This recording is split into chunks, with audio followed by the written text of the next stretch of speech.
Here I have Photoshop open once again to the motion section, which we can select from the drop down options over on the top right. I need to go down to the little icon and click to import a video, or add media as it says, and I've copied another video in here of a piece of water just moving within the frame. I'm going to click open. It's about 20 seconds in length, as you can see, a little bit over that, 22 seconds. I'm going to do the same as I did before. I'm going to leave the sound off so I can just press play and you can see exactly what we have here.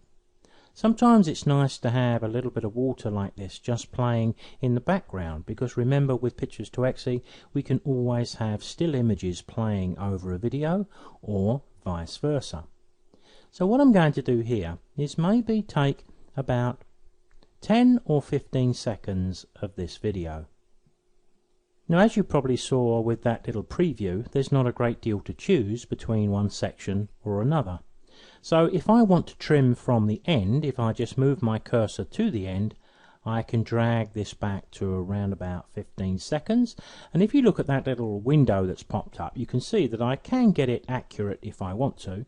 There I am, bang on 15 seconds. I think I moved a little bit there and got 15:01 or something, but that's fine.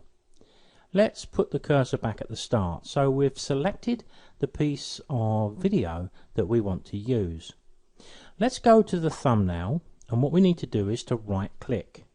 So right clicking the video thumbnail brings me up a speed option from this icon here. And you can see the duration is 15.06 seconds and the speed is 100%. What I'm going to do is to knock it down to 50% or thereabouts, doesn't have to be exactly. That's probably going to be close enough. Now I'm going to export that video. So exactly the same as before, File, Export, Render Video. I'll call it my Slow C.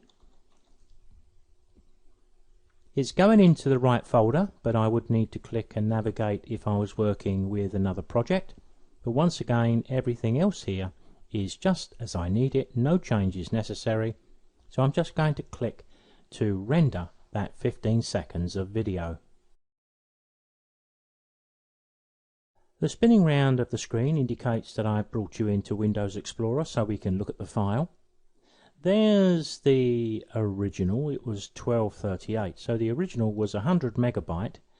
Now we've got it down to 41 megabyte, but if I double click and play this, you will hear some of the noise of the sea, and I think it's got a bit of wind noise, so at some stage we probably would want to remove that sound.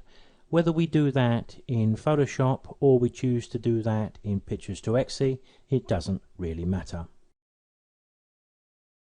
I suppose the thing to think about just before I double click this is that although I've halved the speed of the video, it doesn't affect the length that I've trimmed. So I'm only going to play a little bit of this because I don't want it to run for the whole 15 seconds, but you'll notice how the slowing down of the water just gives it that nice look. It just seems to be a little bit nicer on the eye, particularly if we was going to use this as a background. Whether you'll hear the background noise, I'm not entirely sure. Let's double click and away we go, and of course we can always make this full screen as well if we wanted to, but I'll escape that and stop it, and it looks pretty good. I hope you'll agree.